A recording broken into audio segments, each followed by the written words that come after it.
வணக்கம் மக்களே! நம்ம சேனல்ல தொடர்ந்து ரிவ்யூஸ் தாங்க பார்த்துக்கிட்டு இருக்கோம். அந்த வகையில இப்ப நம்ம எத பத்தின ரிவ்யூ பார்க்க போறோம் அப்படின்னா, மாயா கதையில பிப்ரவரி 12 என்ன நடக்கப் போகுது அப்படிங்கிறத பத்தி தான் இந்த வீடியோல பார்க்க போறோம். ஸோ மறக்காம இந்த வீடியோக்கு ஒரு லைக் பண்ணிக்கோங்க. ஏன்னா உங்களோட ஒவ்வொரு லைக்கும் தாங்க எங்களுக்கு அடுத்து வீடியோஸ் போடும் பொழுது ரொம்ப ரொம்ப இன்ட்ரெஸ்டிங்கா இருக்கும். லாஸ்ட் வீடியோல எவ்வளோ லைக்ஸ் வந்திருக்கு அப்படிங்கிறத பார்க்கும் பொழுது எங்களுக்கு ரொம்ப ஹாப்பியா இருக்கும். ஸோ மறக்காம இந்த வீடியோக்கு ஒரு லைக் பண்ணிக்கோங்க. சரி வாங்க வீடியோக்குள்ள போலாம். நம்ம ரகுராம் தனாவுக்கு வந்து ஒரு பேட்மிண்டன் கிஃப்ட் பண்றாரு. இத பார்த்துட்டு தனா ரொம்ப சந்தோஷப்படுறாங்க. அப்ப எல்லாருக்கும் முன்னாடியிலயும் ரகுராம் என்ன சொல்றாருன்னா, "இங்க பாரு தனா, உனக்கு கவனம் ஃபுல்லாமே விளையாட்டுல மட்டும் தான் இருக்கணும். வேற எதுலயும் இருக்கக்கூடாது. நீ இந்த ஊருக்கும் எனக்கும் ரொம்ப பெருமை சேர்க்கணும். எல்லாருமே ரகுராமோட பொண்ணு தனான்னு சொல்லக்கூடாது. தனாவோட அப்பா தான் ரகுராம் அப்படின்னு சொல்லணும்னு." இது கேட்டதோட நம்ம தனாவும் சரிப்பா, நான் கண்டிப்பா இந்த பேட்மிண்டன்ல ஜெயிப்பேன் அப்படின்னு சொல்றாங்க. அப்புறமா நம்ம தனா ரொம்ப சோகமா ரூமுக்கு வரும் பொழுது கதிர் நேரா தனாவை பார்த்து, தனா மாமா வந்துட்டு ரொம்ப ஆசைப்படுறாரு நீ இந்த பேட்மிண்டன்ல ஜெயிக்கணும் அப்படின்னு. அதனால உன் கவனத்தை வேற எங்கேயும் செலுத்தாம நல்லபடியா பேட்மிண்டன்ல ஜெயிச்சு காமி அப்படின்னு. இதை கேட்டதோட தனாவும் சரி அப்படின்னு சொல்றாங்க.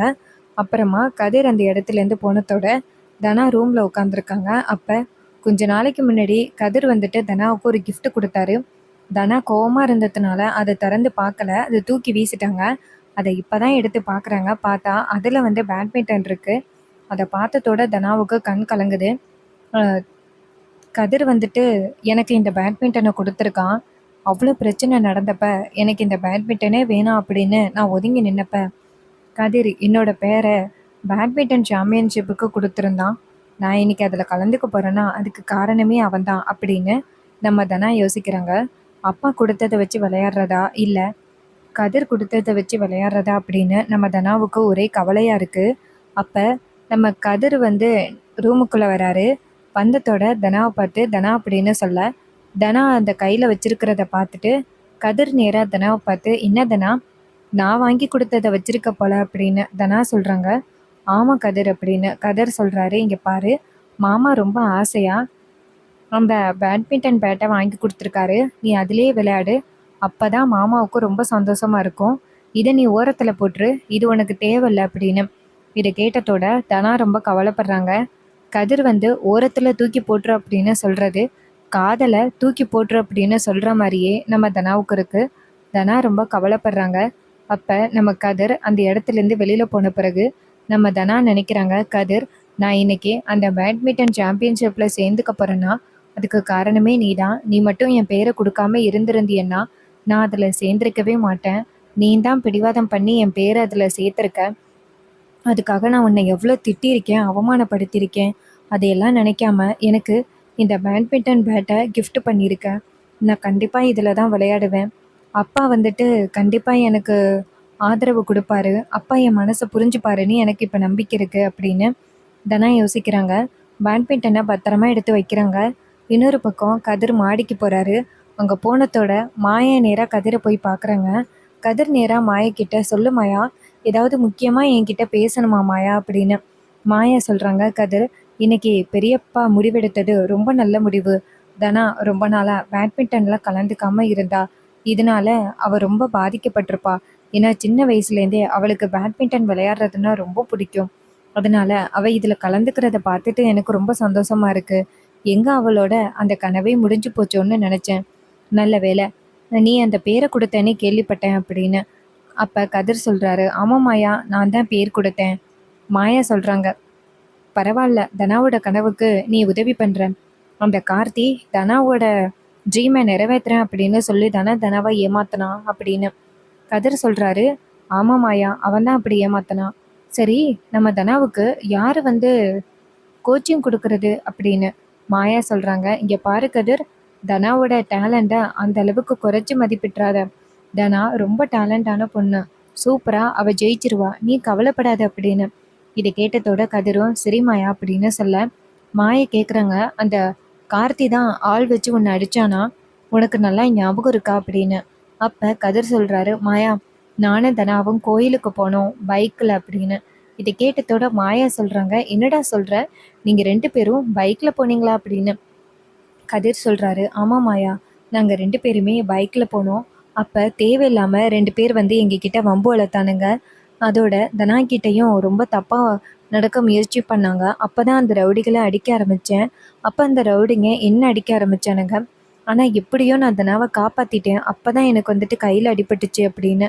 மாயா கேட்குறாங்க, ஏய் டேய், நீ இந்த விஷயத்தை பற்றி வீட்டில் சொல்லியிருந்தா எல்லாரும் உன்னை தப்பாக நினச்சிருக்க மாட்டாங்கடா. இங்கே பாரு, தனாவோட உயிரை காப்பாத்திட்ட அப்படின்னு எல்லாருமே உன்னை பெருமையாக பேசியிருப்பாங்க அப்படின்னு. அப்போ கதிர் கேட்குறாரு, என்னம்மாயா இப்படி பேசுகிற? அந்த கார்த்தி தான் என்னை ஆளை வச்சு அடிக்க ஆளரான் ரெடி பண்ணி விட்டான் அப்படின்னு சொன்னால் நம்புவாங்களா? கண்டிப்பாக நம்ப மாட்டாங்க. கார்த்தி உயிரோட இல்லை அப்படின்னு தான் எல்லாருமே நினச்சிக்கிட்டு இருக்காங்க. இந்த நேரத்தில் கார்த்தி தான் என்னை ஆள் வச்சு அடித்தான்னு சொன்னால் அவங்க நம்புவாங்களா? நான் ஏதோ இப்படி நாடகம் போட்டுக்கிட்டு இருக்கேன் அப்படின்னு தான் நம்புவாங்க. அதனால தான் நான் அதை பற்றி சொல்லலை. சரி விடு மாயா, இந்த மாதிரியெல்லாம் நான் கெட்ட பேர் வாங்குறது என்ன பெரிய விஷயமா அப்படின்னு. இது கேட்டதோட மாயாவும், இங்கே பாரு, இதே மாதிரி நீ விலகியே இருக்கலாம்னு நினைக்காத. இங்கே பாரு, உன் லைஃபையும் பார்க்கணும். இங்கே பாரு, தனா பேட்மிண்டன் சாம்பியன்ஷிப்பில் ஜெயிச்சதோட அவகிட்ட உன் காதலை ஓப்பனாக சொல்லு அப்படின்னு. அதுக்கு கதிர் சொல்கிறாரு, இல்லை மாயா அப்படின்னு. மாயா கேட்குறாங்க, ஏன்டா இப்படி சொல்கிற அப்படின்னு. கதிர் சொல்கிறாரு, மாயா, நான் தனா கிட்ட 30 நாள் தான் டைம் கொடுத்துருக்கேன். அவள் இந்த பேட்மிண்டன் சாம்பியன்ஷிப்பில் கலந்துக்க சொல்லி நான் தான் ஃபோர்ஸ் பண்ணேன். நான் 30 நாளையில் அவள் லைஃப்பை விட்டு போயிடுறேன்னு சொல்லிட்டேன். சாம்பியன்ஷிப் முடிஞ்ச அந்த செகண்டே நான் அவள் லைஃப்பை விட்டு போயிடுவேன் அப்படின்னு. இது கேட்டதோட மாயா அதிர்ச்சி ஆகுறாங்க. டேய், என்னடா இப்படி சொல்கிற? இங்கே பாரு, இந்த மாதிரி முட்டாள்தனமாலாம் முடிவெடுக்காத. தனா முன்னாடி மாதிரி இல்லைடா. அவள் ஏதோ கோவத்தில் அப்போ அப்படி சொல்லிட்டா அப்படின்னு. கதிர் கேட்குறாரு, கோவத்தில் அப்படி சொல்லிட்டாளா? என் மேலே காதல் இருந்திருந்தா சொல்லியிருக்கலாம்ல. அதை விட்டுட்டு எதுக்காக மாமாவோட தாட்ஸை எதிர்பார்க்குறா? அவ அவளோட மனசுப்படி நடக்க வேண்டியது தானே. எதுக்காக என் காதலை எதிர்பார்க்க மாட்டேங்கிறா அப்படின்னு. மாயா கேட்குறாங்க, டேய் கதிர், வீட்டில் நிறைய பிரச்சனை நடந்துக்கிட்டு இருக்கு. இதில் நீ வேற புது பிரச்சனையை உண்டாக்காதடா அப்படின்னு சொல்லிட்டு அந்த இடத்துலேருந்து போகிறாங்க. இது கேட்டதோட கதிர் நினைக்கிறாரு, மாயா, நீ என்ன சொன்னாலும் சரி, தனாவா அவளோட காதலை அத்தனை பேருக்கு முன்னாடி என்கிட்ட சொன்னால் மட்டும்தான் நான் இந்த வீட்டில் இருப்பேன். இல்லைன்னா நான் இந்த இடத்த விட்டு போய்கிட்டே இருப்பேன். அவள் மாமா பேச்சை கேட்டுக்கட்டும் அப்படின்னு சொல்லிட்டு கதிர் ஒரு முடிவு பண்ணிட்டாரு. அப்புறமா ஜானகியை காமிக்கிறாங்க. ஜானகிக்கு நைட்டு ஃபுல்லாக தூக்கம் வரல. ஏன் தெரியுமா? மறுநாள் காலை அவங்களுக்கும் ரகுராமுக்கும் வந்துட்டு கல்யாண நாள். அதே நேரத்தில் வீட்டில் நம்ம பாட்டிக்கும் தெரியும். அப்போ மாயா நேராக பெரியம்மா கிட்ட போயிட்டு, பெரியம்மா, என்ன பெரியம்மா ரொம்ப கவலையாக இருக்க மாதிரி தெரியுது, என்னாச்சு அப்படின்னு. ஜானகி சொல்கிறாங்க, ஒன்றும் இல்லை மாயா அப்படின்னு சொல்லிட்டு அந்த தேதியை பார்க்குறாங்க. அதை பார்த்ததோட மாயா நேராக ஜானகிட்ட, பெரியம்மா, உங்களோட கல்யாண நாள் தானே பெரியம்மா அப்படின்னு. அப்போ ஜானகி நேராக மாயாவை பார்த்து, ஏய், உனக்கு எப்படி தெரியும் அப்படின்னு. மாயா சொல்கிறாங்க, அதெல்லாம் எனக்கு தெரியும் பெரியம்மா அப்படின்னு. நாளைக்கு உங்களுக்கு செம்ம சூப்பரான ஃபங்க்ஷன் நடக்க போகுதில்ல அப்படின்னு. அதுக்கு ஜானகி சொல்கிறாங்க, இப்போ இருக்க சூழ்நிலையில் நடக்கிறதுக்கு வாய்ப்பே இல்லை மாயா அப்படின்னு. மாயா சொல்கிறாங்க, பெரியம்மா, இது உங்களோட 25வது ஆனிவர்சரி, எப்படியாவது கொண்டாடி தான் ஆகணும். நான் பாட்டிக்கிட்ட போய் சொல்கிறேன்.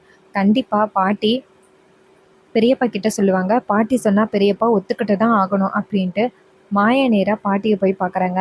பாட்டி அப்படின்னு. அப்போ அவங்க நேராக மாயாவை பார்த்து, வா, என்ன வேணும் உனக்கு அப்படின்னு. மாயா சொல்கிறாங்க, பாட்டிம்மா மறந்துட்டிங்களா? நாளைக்கு பெரியப்பாவுக்கும் பெரியம்மாவுக்கும்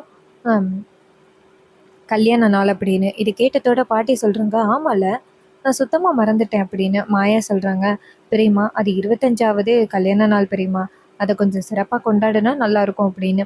இது கேட்டதோட பாட்டியும், பரவாயில்ல, நீ கூட இந்த குடும்பத்துக்காக நல்லது யோசிக்கிறீ அப்படின்னு. மாயா சொல்கிறாங்க, இப்போ பாட்டி, நீங்கள் சொன்னால் கண்டிப்பாக பெரியப்பா கேட்பார் அப்படின்னு. உடனே பாட்டியும் சரி அப்படின்னு சொல்லிட்டு நேராக அந்த பஞ்சாங்கம் பார்க்குறவருக்கு ஃபோன் பண்ணி கூப்பிடுறாங்க. அவர் வராரு வீட்டுக்கு. அவர் வந்ததோட எல்லாருமே அவரை பார்த்துட்டு, எதுக்காக இவர் வந்திருக்காரு அப்படின்னு பார்க்குறாங்க. பாட்டி நேராக அவரை பார்த்து, இங்கே பாருங்க, நாளைக்கு ஒரு நல்ல நேரத்தை பார்த்து சொல்லுங்க அப்படின்னு. அப்போ பத்மா, மணி, சிவா எல்லாரும் வராங்க. வந்ததோட மணி கேட்குறாரு, என்ன நடக்குது இங்கே அப்படின்னு. பத்மா சொல்கிறாங்க, அம்மா, எதுக்கும்மா இவரை வர சொல்லியிருக்கீங்க? எதுக்காக நல்ல நாள் பார்த்துக்கிட்டு இருக்கீங்க அப்படின்னு. பாட்டி சொல்கிறாங்க, ஒரு நிமிஷம் இரு பத்மா அப்படின்னு. அப்போ அவர் சொல்கிறாரு, இங்கே பாருங்கள், நாளைக்கு நல்ல நாளாக இருக்குது. நாளைக்கு காலையில் ஒரு 10 to 11 நல்ல நேரம் அப்படின்னு. இதை கேட்டதோட பாட்டி சொல்கிறாங்க, சரி, அப்போ நான் அந்த நேரத்திலேயே ரகுராமுக்கும் ஜானகிக்கும் இந்த கல்யாண நாளை கொண்டாடிடலாம் அப்படின்னு. இது கேட்டதோட ரொம்ப அதிர்ச்சி ஆகுறாங்க ரகுராம். அப்போ பத்மாவும் ஷாக் ஆகுறாங்க. அப்போ அவர் சொல்கிறாரு, பஞ்சாங்கம் பார்க்குற ஒரு ஜாதகக்காரர் சொல்கிறாரு, இங்கே பாருங்கள், இந்த வீட்டில் நடக்கிற பிரச்சனைக்கு வீட்டில் ஒரு நல்லது நடந்தால் நல்லாயிருக்கும். அதனால் நீங்கள் சொல்கிறத கேளுங்க. இந்த நல்லதையே கொண்டாடிடுங்களேன் அப்படின்னு. இது கேட்டதோட சிவா சொல்றாரு, ஆமா இது கூட நல்ல விஷயம்தான் அண்ணா. இது மாதிரி 25வது ஆனிவர்சரி வருது. அது போயிட்டுனா அப்புறம் ஏன்டா அதை கொண்டாடலையே அப்படின்ட்டு ரொம்ப கவலையா இருக்கும். அண்ணா ஒத்துக்கிடுங்கண்ணா அப்படின்னு. அப்ப பாட்டி சொல்றாங்க, ஆமா ரகு, இந்த மாதிரி விஷயம்லாம் நடக்கிறது ரொம்ப பெரிய விஷயம், ஒத்துக்கப்பா அப்படின்னு. ஆனா ரகுராம் அமைதியா இருக்காரு. அப்ப பத்மா சொல்றாங்க, இங்க பாருங்க, ஏற்கனவே ஊர் ஃபுல்லா நம்மளை கொலகார குடும்பம் அப்படின்னு சொல்லிக்கிட்டு இருக்காங்க. அந்த நேரத்துல இப்படிப்பட்ட ஒரு விழாவை கொண்டாடணும்னா கண்டிப்பா எல்லாருமே நம்மள ரொம்ப மோசமா செல்ஃபிஷ் அப்படின்னு பேசுவாங்க, சுயநலவாதிங்க அப்படின்னு பேசுவாங்க. நீங்க என்னம்மா இப்படி ஒரு முடிவு எடுக்கிறீங்க? ஒரு குடும்பத்துல ஒரு உயிர் போயிருக்கு, அந்த வருத்தம் கூடயே உங்களுக்கு இல்லை அப்படின்னு. அப்ப நம்ம பாட்டி சொல்றாங்க, பத்மா, ஏதோ நடந்தது நடந்து போச்சு, அது இன்னும் நம்ம மேலதான் தப்பு இருக்கு அப்படிங்கிறது நிரூபிக்கப்படல, அதுக்குள்ளேயும் இந்த குடும்பத்து மேல தப்புன்னு சொல்லாத அப்படின்னு. பத்மா சொல்றாங்க, இல்லம்மா எனக்கு இது சரிப்பட்டு வரல அப்படின்னு. அப்ப சிவா சொல்றாரு, அண்ணா யோசனை பண்ணி பாருங்கண்ணா அப்படின்னு. அப்ப மாயா சொல்றாங்க, கண்டிப்பா நாளைக்கு இந்த ஃபங்க்ஷன் நடக்கும் அப்படின்னு. அஹ் ரொம்ப ஜாலியா இருக்கும் அப்படின்னு சொல்ல, அப்ப ரகுராம் முறைக்கிறாரு. ரகுராம் டக்குன்னு எந்திரிச்சு, இந்த கல்யாண நாளெல்லாம் தேவையே கிடையாது அப்படின்னு சொல்லிட்டு அந்த இடத்துல இருந்து போறாரு. இது கேட்டதோட ஜானகி ரொம்ப கவலைப்படுறாங்க. பாட்டி நேரா ஜானகியை பார்த்து, ஜானகி வருத்தப்படாத, கண்டிப்பா ரகு ஒத்துப்பான் அப்படின்னு. அப்ப தனா ரொம்ப கவலைப்படுறாங்க. மாய நேரா தனாவை பார்த்து, தனா, என்ன தனா இது, பெரியப்பா கண்டிப்பா ஒத்துப்பாரு, நாளைக்கு நம்ம குடும்பத்துல ஒரு நல்லது நடக்க போகுது அப்படின்னு நினைச்சா அவரு பாட்டுக்கும் இப்படி கோச்சிக்கிட்டு போயிட்டாரு அப்படின்னு. அதுக்கு தனா சொல்றாங்க, ஆமா மாயா அப்படின்னு. அப்புறமா ஜானகி ரொம்ப கவலையா உட்காந்துருக்க. மாயா நேரா ஜானகிட்ட போயிட்டு, பெரியம்மா உங்களுக்கு என்ன வேணும்னு சொல்லுங்க பெரியம்மா அப்படின்னு.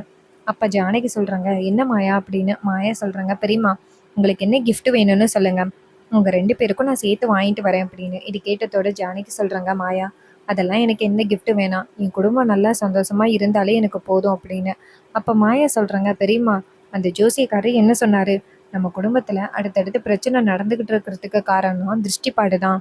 அந்த திருஷ்டி போகணும் அப்படின்னா நம்ம குடும்பத்துல உள்ளவங்க எல்லாருமே ஒரு நல்லது நடக்கணும், இந்த குடும்பத்துல ஒரு நிகழ்ச்சி நடந்துச்சுன்னா அந்த பிரச்சனை சரியாயிரும் அப்படின்னு சொன்னாங்கல்ல.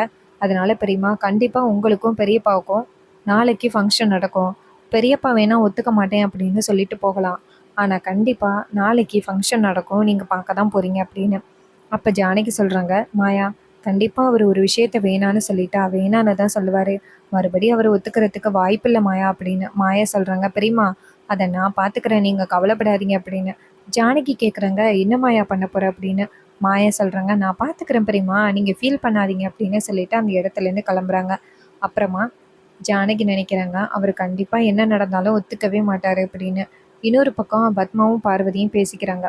பத்மா சொல்றாங்க, பாத்தியா பார்வதி, வீட்ல எவ்வளவு பிரச்சனை நடந்துகிட்டு இருக்கு, அவங்களுக்கு கல்யாண நாள் தான் ஒரு கேடா, இந்த கல்யாண நாள் கொண்டாடினாதான் எல்லாரும் சந்தோஷமா இருக்க முடியுமா, இதெல்லாம் தேவையே கிடையாது அப்படின்னு. பார்வதி சொல்றாங்க, ஆமாக்கா, என்ன இவங்களுக்கு என்ன சின்ன வயசாகுது, அதான் 25 வருஷம் ஆயிட்டுல்ல, இதெல்லாம் பெரிய விஷயம் அப்படின்னு கொண்டாடணும்னு அவசியமே கிடையாது அப்படின்னு. பத்மா சொல்றாங்க, ஆமா பார்வதி, இங்க பாரு, அதோட முக்கியமான விஷயம், அந்த தனாவும் கதிரும் மறுபடியும் ஒண்ணா சேர்ந்து பேச ஆரம்பிச்சுட்டாங்க. அவங்க 2 பேரும் இப்ப பேசிக்கிறத பார்த்தா ஏதோ அப்படியே லவ்வர்ஸ் மாதிரி பேசிக்கிட்டு இருக்காங்க. அந்த தனா கார்த்தியை மறந்துட்டு இப்ப அந்த கதிர் கூட சேர்ந்து வாழ ஆரம்பிச்சிட்டா. அதை நம்ம விடவே கூடாது. அவங்க 2 பேரும் ஒண்ணா சேர்ந்து வாழ ஆரம்பிச்சா அதுக்கப்புறம் ரொம்ப பிரச்சனை ஆகிரும், அதை விடக்கூடாது அப்படின்னு. பார்வதி சொல்றாங்க, அக்கா அதெல்லாம் பார்த்துக்கலாம்க்கா அப்படின்னு. அப்ப நம்ம பத்மா சொல்றாங்க, நாளைக்கு வேற சீனு வரான், சீனு வந்துட்டா ரொம்ப ஹாப்பியா இருக்கும், அதுக்கப்புறம் அந்த மாயா எப்படியும் சீனுவை நெருங்க விடக்கூடாது, அவளை இந்த வீட்டை விட்டு துரத்தணும் அப்படின்னு. உடனே பார்வதி சொல்றாங்க, அக்கா அதெல்லாம் பார்த்துக்கலாம்க்கா அப்படின்னு. பத்மா சொல்றாங்க, அதோட இங்க பாரு, அந்த தனா இருக்கா பாரு, தேவையில்லாம அவங்க அப்பா கிட்ட போய் பேசி இந்த ஃபங்க்ஷனை கொண்டாடுறதுக்கு முயற்சி பண்ணுவா, அதுக்கு மட்டும் நாம அனுமதிக்கவே கூடாது அப்படின்னு. இது கேட்டதோட மாயா சொல்றாங்க, அந்த பார்வதி சொல்றாங்க, ஆமாக்கா அப்படின்னு. அப்ப பத்மா சொல்றாங்க, சரி வா, நம்ம அந்த தனா கிட்ட போய் பேசுவோம் அப்படின்ட்டு 2 பேருமே சேர்ந்து தனாட்ட போறாங்க. தனா நின்றுகிட்டு இருக்க. அப்ப நம்ம பத்மா நேரா தனா கிட்ட போயிட்டு, தனா நீ இப்ப எல்லாம் பண்றது கொஞ்சம் கூட சரியே இல்லை அப்படின்னு. தனா கேக்குறாங்க, ஏன் சித்தி என்னாச்சு, நான் என்ன பண்ணேன் அப்படின்னு. பத்மா சொல்றாங்க, இல்ல, அந்த கதிர் எவ்வளோ பெரிய கேடி, ஒரு கொலை பண்ணிட்டு அவன் பாட்டுக்கும் தெரிஞ்சுக்கிட்டு இருக்கான், அவனை போயிட்டு நீ நல்லவன்ட்டு அவன் கை கால் உடஞ்சிட்டான்னு அவனுக்கு இதெல்லாம் பண்ணிக்கிட்டு இருக்க, இதெல்லாம் சரியில்லை தனா, உங்க அப்பாவுக்கு தெரிஞ்சிச்சுன்னா எவ்வளவு கவலைப்படுவாரு, கொஞ்சமாவது யோசனை பண்ணி பாத்தியா அப்படின்னு. தனா சொல்றாங்க, இங்க பாருங்க சித்தி, அவருக்கு அடிபட்டிருக்கு, என்னை தவிர பாத்துக்கிறதுக்கு வேற யார் இருக்கா, அதான் அவருக்கு நான் உதவி பண்ணிக்கிட்டு இருக்கேன். நீங்க எதுக்கு இதில தேவையில்லாம தலையிடுறீங்க? என்ன எனக்கும், என் அக்கா மாயாவுக்கும் இந்த ஃபோட்டோவ அனுப்பி பிரச்சனைய உண்டாக்குனீங்களே, அதே மாரி பிரச்சனைய உண்டாக்கலாம் அப்படின்னு நினச்சுக்கிட்டு இருக்கீங்களா? அப்படின்னு. இது கேட்டதோட பத்மா அதிர்ச்சி ஆகுறாங்க. அப்ப நம்ம தனா கேட்குறாங்க, "ஏன் சித்தி இதெல்லாம் எனக்கு தெரியாதுன்னு நினச்சுக்கிட்டு இருக்கீங்களா? எனக்கும் மாயா அக்காவுக்கும் பிரச்சனைய உண்டாக்குறதுக்காக தான் நீங்க அப்படி பண்ணீங்க அப்படிங்கிறது எனக்கு நல்லா தெரியும். இங்க பாருங்க, எனக்கும் கதிருக்கும் கல்யாணம் ஆகிருச்சு. கதிரையும் என்னையும் பிரிக்கிறதுக்காக நீங்க என்ன வேணாலும் பண்ணி கொடுங்க. ஆனா என்னையும் கதிரையும் கண்டிப்பா பிரிக்க முடியாது. உங்களுக்கு தெரியாத பல விஷயங்கள் இருக்கு. அது தெரிஞ்சுச்சுன்னா கண்டிப்பா நீங்க தாங்கிக்க மாட்டீங்க அப்படின்னு. இது கேட்டதோட அந்த பத்மா ரொம்ப அதிர்ச்சி ஆகுறாங்க. இவ என்ன இப்படி பேசுறா அப்படின்னு. தனா நேரா பத்மாவை பார்த்து, இங்க பாருங்க சித்தி, இனிமே என் லைஃப்பை பார்க்கறத விட்டுட்டு உங்க பையன் சீனு மாயாவை எப்படி சேர்த்து வைக்கிறது அப்படிங்கிறத பாருங்க. பேரம்பேத்தியை பார்க்கறதுக்கு வழியை பாருங்க அப்படின்னு சொன்னதோட ரொம்ப அதிர்ச்சி ஆகுறாங்க. அதே நேரத்தில் நம்ம தனா அந்த இடத்துலேருந்து போக பத்மா நேராக பார்வதியை பார்த்து, பாத்தியாடி இந்த தனாவுக்கு வர வர திமிரு எப்படி பேசுதுன்னு. இவ முன்னாடி பொட்டி பாம்பா இருந்தா, இப்போ எப்படி பேசுகிறா பார்த்தியா? இது எல்லாத்துக்குமே காரணம் அந்த மாயாவும் ஜானகியும் தான். அவங்க தான் இந்த தனாவுக்கு இதெல்லாம் சொல்லி கொடுத்து பேச வைக்கிறாங்க. முன்னாடி தனாவுக்கு எதுவுமே தெரியாது, நம்மளை எதிர்த்து பேச மாட்டான். இப்போ நம்மளை எவ்வளோ சுலபமாக எதிர்த்து பேசுகிறா பாத்தியா அப்படின்னு சொல்லி கோவப்பட, அப்போ பார்வதி சொல்கிறாங்க, சரி விடுங்கக்கா, என்ன நடந்தாலும் கண்டிப்பாக மாமா தனாவையும் கதிரையும் சேர்ந்து வாழ வைக்க மாட்டாங்க. இந்த பேட்மிண்டன் மட்டும் முடியட்டும், அதுக்கப்புறம் 2 பேருக்கும் சட்டப்படி விவாகரத்து ஏற்பாடு பண்ணி கொடுத்து கதிரை வீட்டை விட்டு துரத்திடலாம். அவங்க என்னதான் கத்துனாலும் அவங்க நினைக்கிறது நடக்காது அப்படின்னு. இது கேட்டதோட நம்ம பத்மாவும் ரொம்ப சந்தோஷப்படுறாங்க. இன்னொரு பக்கம் தனா நேராக நம்ம ரூமுக்கு போகிறாங்க. அங்கே போனதோட மாயா நேராக தனாவை பார்த்து, தனா நீ வேணா பெரியப்பா கிட்ட பேசி பாறேன் அப்படின்னு. தனாவும் சரி மாயா அப்படின்னு சொல்லிட்டு நேராக ரகுராமை போய் பார்க்குறாங்க. ரகுராம் நேராக தனாவை பார்த்து வாமா தனா அப்படின்னு சொல்ல, தனா நேராக ரகுராம் கிட்ட, அப்பா எனக்கு நினைவு தெரிஞ்ச நாள் முதலாக நீங்கள் 2 பேருமே வந்துட்டு சண்டை போட்டதே கிடையாது. ஏதோ என் பிரச்சனையால தான் நீங்கள் 2 பேருமே சண்டை போட்டு பிரிஞ்சிருக்கீங்க. உங்கள் 2 பேரோட 25வது நாள் ஆனிவர்சரி நடக்காததுக்கு காரணம் நான் தானேப்பா. இது என் மனசை ரொம்ப வருத்தப்பட வைக்க போகுது அப்படின்னு. இது கேட்டதோட ரகுராம் சொல்கிறாரு, தனா ஏன் தனா நீ அப்படி நினைக்கிற? அப்படிலாம் ஒன்றும் இல்லைம்மா அப்படின்னு. அப்போ தானா சொல்கிறாங்க, ஆமாப்பா என் கல்யாணம் மட்டும் நடக்காமல் இருந்துருந்துச்சுன்னா நீங்கள் 2 பேரும் இன்னும் 25வது கல்யாண நாளை கொண்டாடி இருப்பீங்கள்ல. இது எல்லாத்துக்குமே நான் தானே காரணம் அப்படின்னு தனா ஒரி பண்ணேன். அப்போ ரகுராம் சொல்கிறாரு, தனா அப்படியெல்லாம் எதுவும் இல்லைம்மா அப்படின்னு. தனா சொல்கிறாங்க, அப்புறம் ஏன்ப்பா நீங்கள் இந்த கல்யாண நாளுக்கு ஒத்துக்கலை அப்படின்னு. அப்போ ரகுராம் சொல்கிறாரு, சரி தனா நான் உனக்காக ஒத்துக்கிறேன். நீ இப்படி நினைக்கிற அப்படிங்கிறதுக்காக மட்டும்தான் நான் இப்படி ஒத்துக்கிறேன் அப்படின்னு. இது கேட்டதோட தனாவும் சரிங்கப்பா ரொம்ப தேங்க்ஸ்ப்பா, நாளைக்கு உங்களுக்கு சூப்பரான gift ரெடி பண்ணுறேன் அப்படின்னு சொல்கிறாங்க. ஸோ இந்த எபிசோடு உங்களுக்கு பிடிச்சிருந்துச்சுன்னா இந்த வீடியோக்கு ஒரு லைக் பண்ணிக்கோங்க. நம்ம சேனலையும் சப்ஸ்கிரைப் பண்ணிவிட்டு பக்கத்தில் உள்ள பெல் ஐக்கானை கிளிக் பண்ணி ஆல்னு செட் பண்ணிக்கோங்க. அப்போ தாங்க புது வீடியோஸ் போடும் பொழுது உங்களுக்கு நோட்டிஃபிகேஷன் வரும். பார்க்கலாம். தேங்க்ஸ் ஃபார் வாட்சிங்.